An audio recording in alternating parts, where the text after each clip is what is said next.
A região malar é a unidade anatômica mais importante quando nós falamos em rejuvenescimento com injetáveis. O nosso envelhecimento começa mais ou menos a partir dos 40 anos e é aí que nós começamos a ter todas as alterações. Alterações estruturais, com reabsorção óssea, perda de gordura, desabamento pela frouxidão ligamentar. Então são várias alterações. O que é mais perceptível na região malar com o envelhecimento ou até mesmo com uma grande perda de peso é a diminuição do volume, da projeção do malar, principalmente na área medial, que pode tanto aplainar, ficar mais reta, como até ficar um pouco mais côncava. E tudo isso acontece por vários motivos, como eu falei, pelo compartimento de gordura que a gente perde e que diminui, pela reabsorção óssea. E nessa comparação aqui, nós temos duas faces em dois momentos diferentes, na juventude e mais envelhecida. E nós podemos observar que a região da órbita, ela está bem aumentada nessa área, teve perda óssea, e nós observamos também a fossa nasal. A fossa nasal é muito mais firme na juventude e muito maior. Isso acaba causando até desabamento do lábio, o lábio fica mais alongado, a fossa canina tem diferença. Então todas essas alterações juntas causam o nosso envelhecimento e o que o paciente chega nos relatando, o derretimento. As mudanças podem ser estruturais e musculares. Nas mudanças estruturais nós temos reabsorção óssea da região malar, remodelação da borda orbital, redução do zigoma, a área medial, como eu tinha falado antes, retrusão do suporte ósseo do nariz. E de todas essas alterações estruturais, a reabsorção óssea do maxilar é o que mais dá sinal de envelhecimento. Quando nós vemos todas essas mudanças estruturais acontecendo, nós podemos notar também, vou colocar para vocês verem, que os compartimentos de gordura também mudam. Ocorre a descência com pitose dessa área, perda ou pitose do SUF, tem alteração da sobrancelha, diminui o suporte das estruturas subjacentes, cai a ponta do nariz, tem queda da ponta do nariz e tem a formação de um sulco em Y. Vou mostrar para vocês esse sulco em Y. Se vocês observarem, nós temos três linhas aqui. Uma linha em vermelho, uma linha em azul e uma linha em preto. Então nós temos o sulco pálpebro-malar, o sulco nasojugal e o sulco zigomático-malar. Eles formam o sulco em Y, que dá essa aparência de cansaço no paciente e esse aplainamento medial. Além das mudanças estruturais, nós temos também as mudanças musculares. Por exemplo, o enfraquecimento dos suportes ligamentosos. Esse enfraquecimento acaba por gerar uma pitose dos tecidos moles, o aprofundamento do sulco nasogeniano e do sulco nasojugal, a goteira lacrimal. E aí, nesse momento, o paciente chega pra gente falando que ele derreteu. Isso acontece porque quando nós somos jovens, o nosso triângulo da juventude, a base dele é na região malar, a nossa área de projeção. Porém, ao longo da vida, com todas essas mudanças que nós abordamos, esse triângulo ele se inverte. Então, a base dele, que era na região malar, vai para baixo, para o terço inferior. Então, como nós podemos ver, na juventude nós temos o triângulo com a base no terço médio, na região malar. E com o envelhecimento, essa base vai para o terço inferior. Muitos autores também relatam isso como a quadralização da face, ou seja, a face fica mais quadrada. E essa é a hora de você intervir no seu paciente e tratar para reestruturar essa área que perdeu volume. Para tratar a região malar, tem algumas estruturas de anatomia que são imprescindíveis o nosso conhecimento. São eles os compartimentos de gordura, 3 em especial: compartimento malar medial superficial, compartimento malar intermediário superficial e o SUF, a gordura pré-zigomática. Então, esses 3 compartimentos são importantes, assim também como os ligamentos retentores. Nessa área, nós temos 3 ligamentos retentores, que são os ligamentos que dão suporte para a pele. Então, nós temos o ligamento da goteira lacrimal, o ligamento zigomático e aqui embaixo, na área do masseter, nós temos o ligamento do masseter superior. Esses ligamentos, eles fazem estabilização e suporte para a pele e são de grande importância quando nós pensamos em preencher a área malar. Muito importante saber como eles se posicionam e onde nós podemos injetar. Além dos compartimentos de gordura e dos ligamentos, nós temos também as artérias.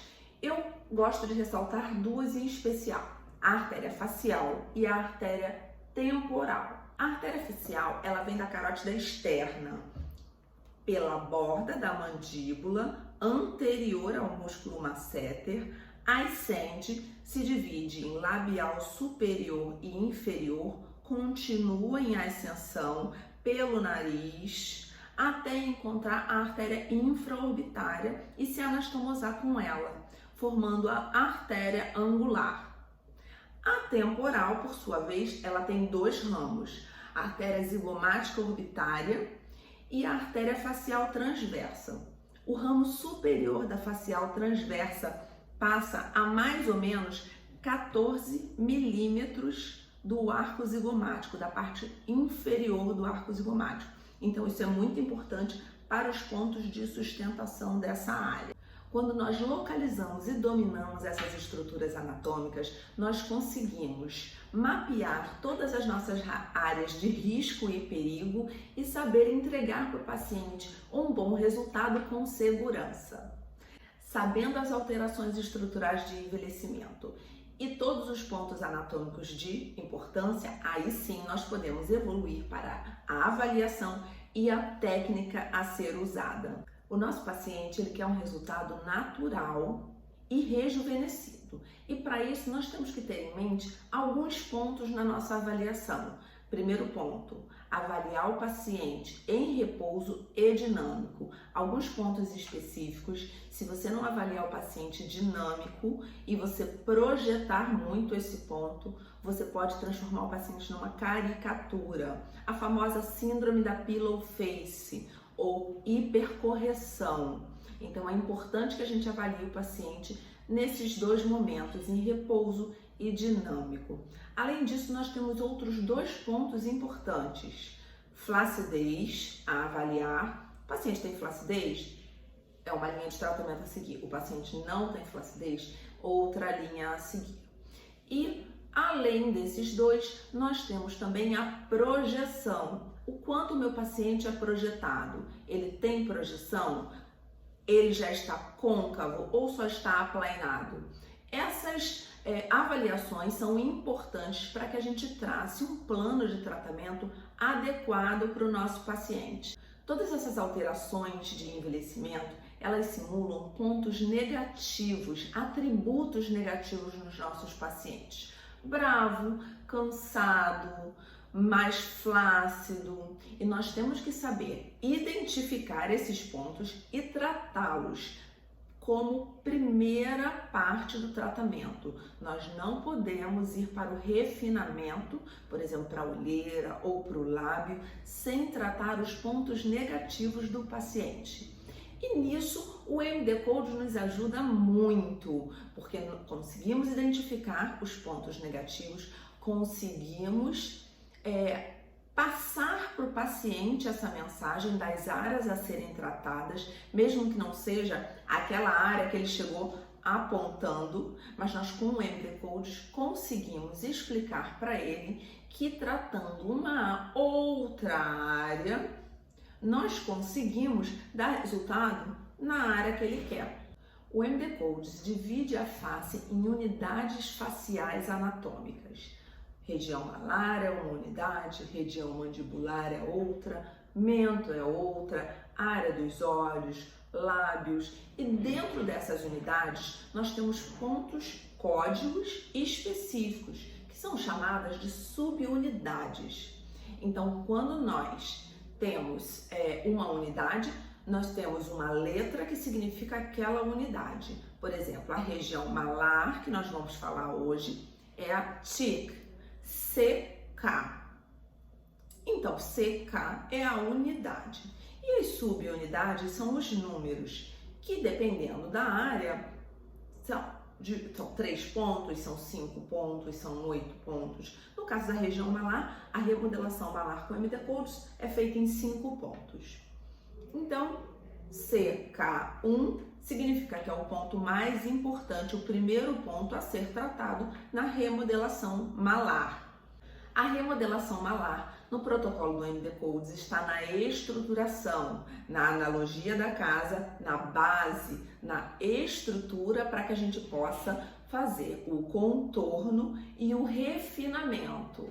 Então, na casa, na analogia da casa, nós temos base e vigas, em seguida contorno, telhado, e aí sim irmos para o refinamento, decoração, quadro na parede. A face também é assim. Então, a área mais importante de uma reestruturação é a área malar. A remodelação malar nós temos em 5 pontos. CK1 no arco zigomático, CK2 na eminência zigomática, CK3 na região malar anteromedial, CK4, é claro que não é no osso aqui, é subcutâneo, CK4, mas é só para exemplificar para vocês. CK4, região inferior, região malar inferior, anterior à parótida, e CK5, região submalar. E aí nós temos condições específicas para cada ponto. O CK1, o nosso ponto de maior importância, no arco zigomático. O CK1, ele pode ser de 0,1 a 0,3 ml na área de CK1. Eu costumo fazer um ponto central na sutura do arco zigomático, outro ponto posterior e outro ponto, vou colocar para vocês, anterior. Então, essa é uma das formas, a forma tradicional do CK1, que são 3 pontos, cada um com 0,1.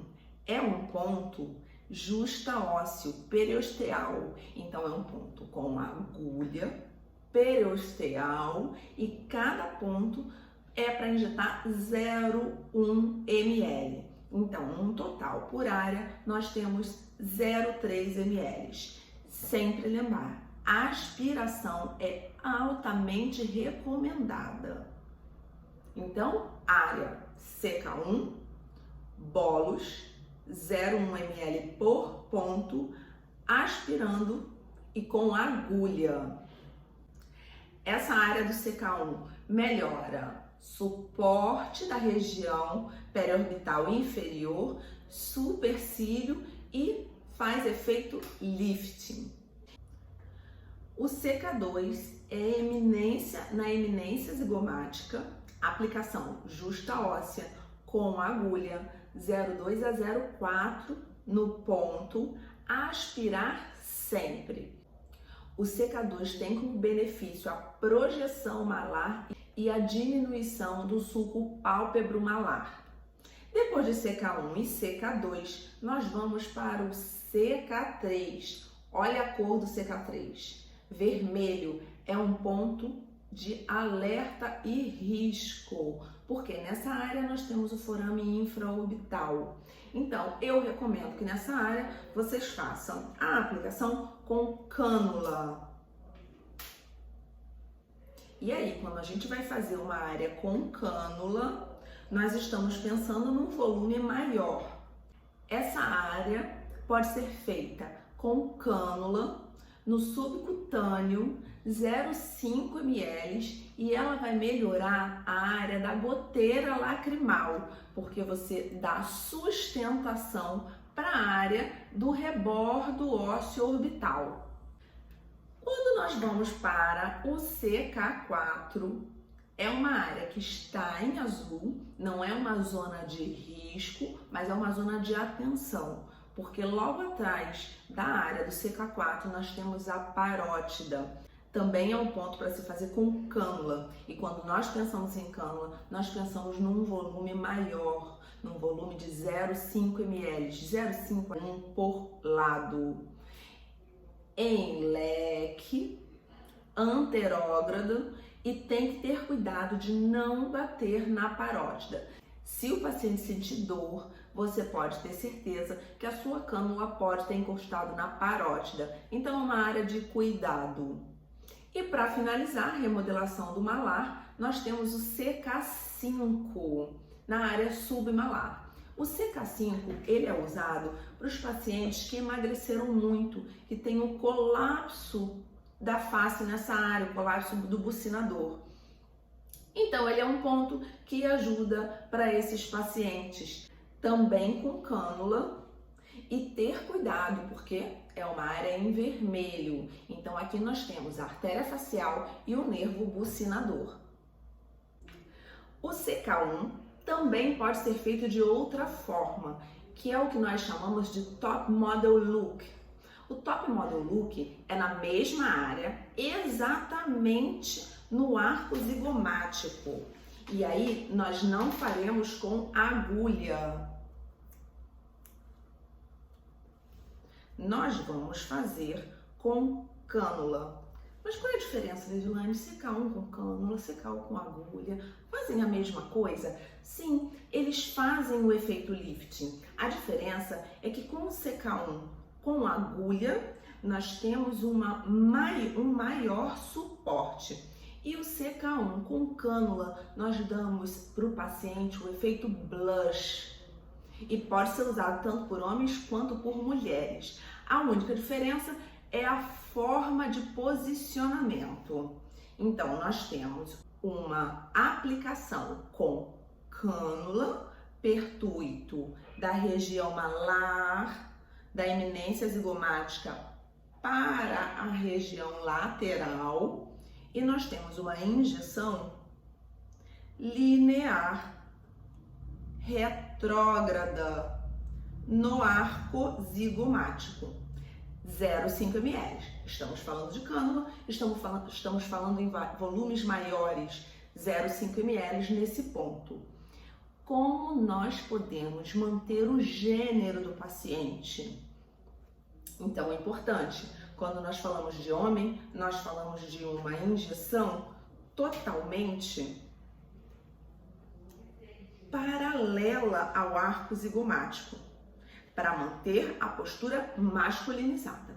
Quando nós falamos em feminino, em projetar arredondando, em deixar o rosto feminino, nós falamos ainda em cânula, retrógrado, 0,5, mas numa direção que vai para a parte auricular superior, fazendo esse efeito.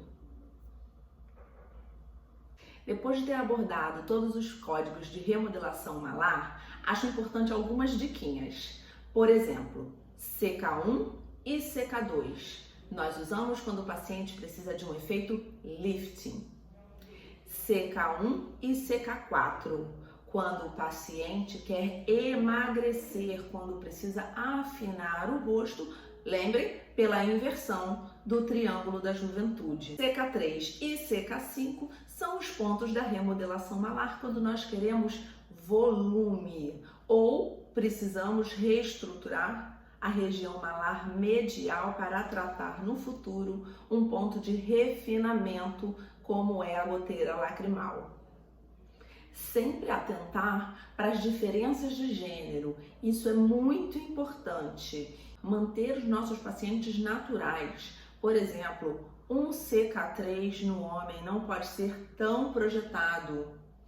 O CK2 no homem também não pode ser tão alto na eminência zigomática, no ponto mais alto. Então nós temos que atentar para no homem o CK2 ser um pouco mais baixo. Uma dica de quando você for começar a injetar na região malar é a marcação. Primeira coisa a fazer, paciente reto, abaixa um pouco a cabeça, olhando para cima e você delimita a região palpebral. Depois de delimitada a região palpebral, aí você marca o arco zigomático, sinta a sutura do arco zigomático e ali é o seu ponto CK1, marcando depois um anterior e outro posterior. Muito importante na aplicação. Não podemos aplicar exatamente em cima da marcação para não entrarmos, para não levarmos nenhum contaminante para o nosso paciente. Então, nós limpamos o ponto ou ainda eu gosto de fazer uma tração e aí sim aplicar o produto. Com a agulha, lembrando, sentimos a sutura,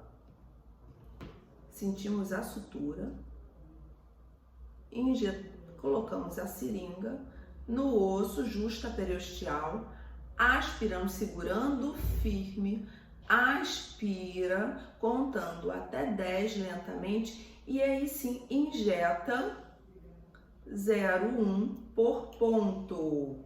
Vou injetar para vocês verem o volume que fica.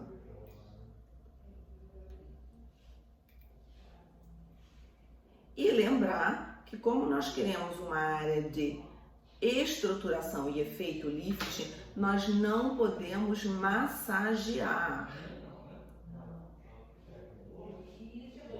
Então, olha.